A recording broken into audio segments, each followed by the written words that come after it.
Welcome back class. Preposition के दूसरे class में अब हम लोग आ चुके हैं और आई होप कि आपको क्लियर हो गया होगा। हमने क्या बताया कि प्रीपोजिशन का काम क्या होता है, किसी भी सेंटेंस के साथ एक्स्ट्रा नाउन को जोड़ने का काम कौन करता है, प्रीपोजिशन करता है। और मैंने अभी तमाम तरह के एग्जाम्पल आपने हमारे पिछले क्लास में देखा, वो सारा का सारा हमने बताया आपको।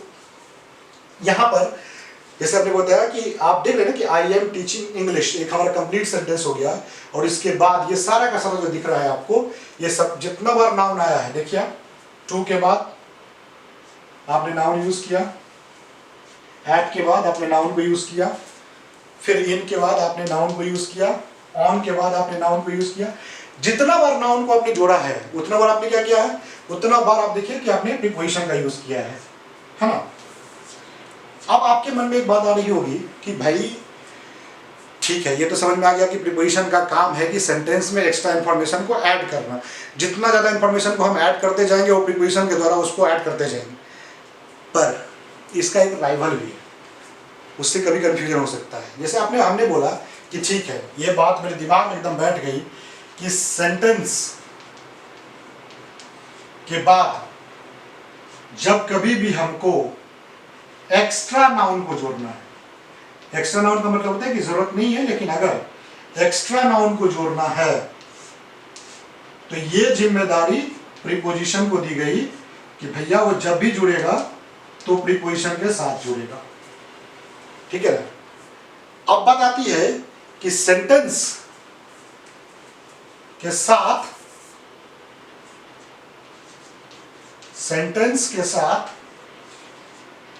अगर सेंटेंस को जोड़ना हो तब ये कौन करेगा,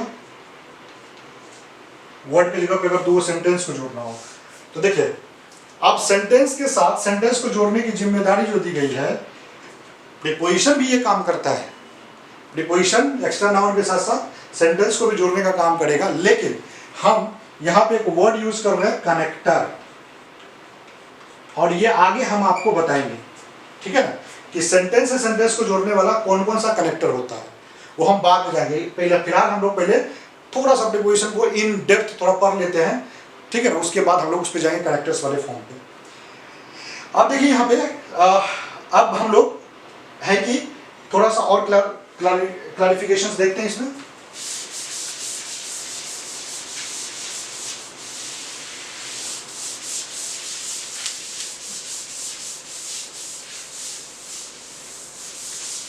तो देखिए, तो अब आपके दिमाग में एकदम क्लैरिटी आ गई होगी कि भैया सेंटेंस के साथ अगर हमको एक्स्ट्रा नाउन को जोड़ना है तो इसी के लिए हमको प्रीपोजिशन का यूज करना है। और एक्स्ट्रा नाउन के तौर पे जो आपको प्राइमरी चार नाउन है वो कौन कौन है, वो है आपका person, place, time and things. ये चार आपका नाम।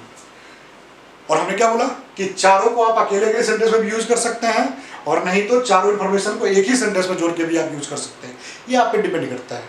ठीक है, कि आप इसको कैसे यूज कर सकते हैं। दो को भी जोड़ सकते हैं, तीन को भी जोड़ सकते हैं, कोई फर्क नहीं पड़ता है। मतलब मैं ये कह रहा हूं कि आप जो हमने ये लिखा सेंटेंस, हम इतना भी लिख के छोड़ सकते थे, आई एम टीचिंग इंग्लिश, ये हमारा बेस सेंटेंस हो गया। अब हम चाहते हैं कि इसमें एक पर्सन को ऐड करें, तो वो हम लिखा आपको कि I am teaching English to the student, है ना। तो ये हमारा एक्स्ट्रा इंफॉर्मेशन हो गया। ये नहीं भी रहेगा तब भी सेंटेंस का देख लो मीनिंग पूरा आ रहा है कंप्लीट। दूसरा, आप चाहे तो डबल इंफॉर्मेशन को ऐड कर सकते हैं, जैसे I am teaching English to the student in Patna. अब इसमें दो इंफॉर्मेशन को हमने यूज ऐड किया है ना, और आप चाहे तो तीन इंफॉर्मेशन को भी ऐड कर सकते हैं, like I am teaching English to the student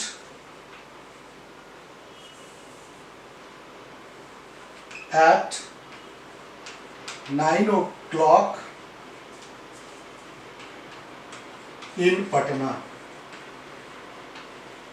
देखिए, so I am teaching English, देखिए यहाँ पे तीन हमने नाउन एक्स्ट्रा नाउन पे यूज किया, to the student at 9 o'clock in Patna, है ना।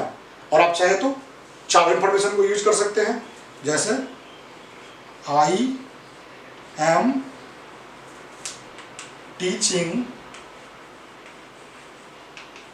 English to the student at 9 o'clock on blackboard in Patna,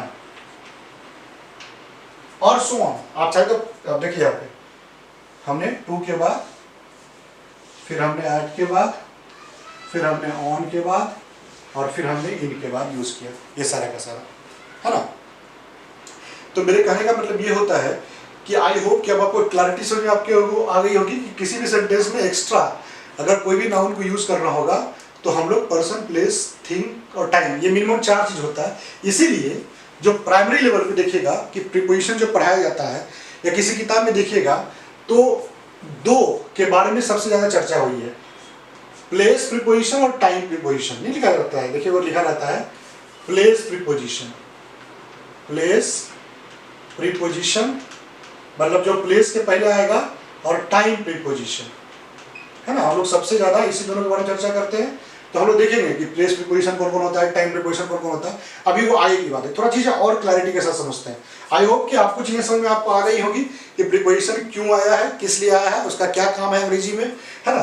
हाँ, अब आपके दिमाग में क्वेश्चन बहुत सारा आ रहा होगा कि भाई अब ये कहाँ लगाएंगे, कि टू कहाँ लगाएंगे, एट कहाँ लगाएंगे, इन कहाँ लगाएंगे, वो सब बताएंगे आपको इन डिटेल बताएंगे। आपको घबराने की जरूरत नहीं है, ठीक है ना। हम रट्टामार टेक्निक मेरे पास है भी नहीं, हम आपको प्योर क्लैरिटी के साथ बताते हैं और आपको चीज़ें समझ में भी आती है। और थैंक यू वेरी मच जो नंबर्स ऑफ स्टूडेंट्स हमारे वीडियो को देखते हैं और अप्रिसिएट करते हैं।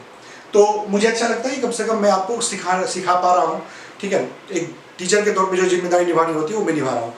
अब बात आती है कि यहाँ पर इसके अलावा मैंने तो क्या बोला था, मैंने बोला था कि सेंटेंस में एक्स्ट्रा इंफॉर्मेशन के तौर पे दो चीज़ें होती है, एक बार नाउन होता है और एक बार हमने क्या बताया आपको, हमने बताया कि एक बार आप चाहो तो यहाँ पर आप मेन वर्ब का भी फॉर्म यूज कर सकते हो। तो मेन वर्ब, नाउन तो क्या दिखा आपको, नाउन तो अनलिमिटेड है, मतलब मिनिमम चार तो है ही, जितना ज्यादा आप यूज करना चाहे उतना ज्यादा यूज कीजिए, कोई फर्क नहीं पड़ता है। मतलब क्या मैं कह रहा हूँ कि एक्स्ट्रा नाउन आपको जितना यूज करना है आप करते रहिए, कोई फर्क नहीं पड़ता है। दूसरा मैं ये कह रहा हूं कि सेंटेंस के साथ हम लोग चाहे तो एक्स्ट्रा मेन वर्ब को यूज कर सकते हैं, ठीक है ना। एक्स्ट्रा मेन वर्ब को यूज कर सकते हैं, ठीक है। देखिए उसका फॉर्म कुछ अलग होगा, और एक्स्ट्रा जो मेन वर्ब होगा वो वन ही यूज कर सकते हैं। जैसे देखिए एग्जाम्पल के तौर पे, आई एम टीचिंग इंग्लिश। अब यहां पर हम चाहते हैं कि एक मेंबर को यूज करने के लिए, तो हम यूज कर रहे हैं टू हेल्प स्टूडेंट, ठीक है। टू हेल्प, या I am teaching English to help student. यहां पे देखिए क्या दिख रहा है आपको कि टू प्रीपोजिशन के बाद मतलब 2 प्लस V1 आया है, 2 प्लस वर्ब का फर्स्ट फॉर्म आया है ना। तो ग्रामर की भाषा में इस कम्बो पैक को अब अलग अलग पढ़ेगा तो क्या होगा, ये टू प्रीपोजिशन हो गया और यहाँ पे क्या हो गया, वर्ब का पहला फॉर्म हो गया। लेकिन कम्बो पैक में दोनों के साथ में, जब दोनों सब साथ में रहेगा, 2 प्लस V1 जब साथ में रहता है तो ग्रामर की भाषा में इसको बोल देते हैं इन्फिनेटिव। और ये बढ़ाएंगे आपको कि इन्फिनेटिव का रोल क्या है, कैसे काम करता है, ये सब चीज बताएंगे। लेकिन हम क्या कर रहे हैं कि आप यहाँ पर चाहें तो आप एक सिंगल वाला फॉर्म, एक इन्फिनेटिव को यूज कर सकते हैं कि I am teaching English to help student. अब इसमें आप चाहें तो आप एक्स्ट्रा नाउन फिर जोड़ते रह सकते हैं। तो जैसे आई एम टीचिंग इंग्लिश था यहाँ पे, तो मैं इसको ये भी लिख सकता हूं, देखिए मैं इसको लिख सकता हूं कि I am teaching English to help. ठीक है, अब यहां पर इस दोनों को हटाना पड़ेगा। I am teaching English to help the student in Patna. फिर आप सेंटेंस को भी चेंज कर सकते हैं, सारा का सारा आप यहां पे भी लिख सकते हैं। आप लिख सकते हैं I am teaching English to help student, to help the student at 9 o'clock in Patna.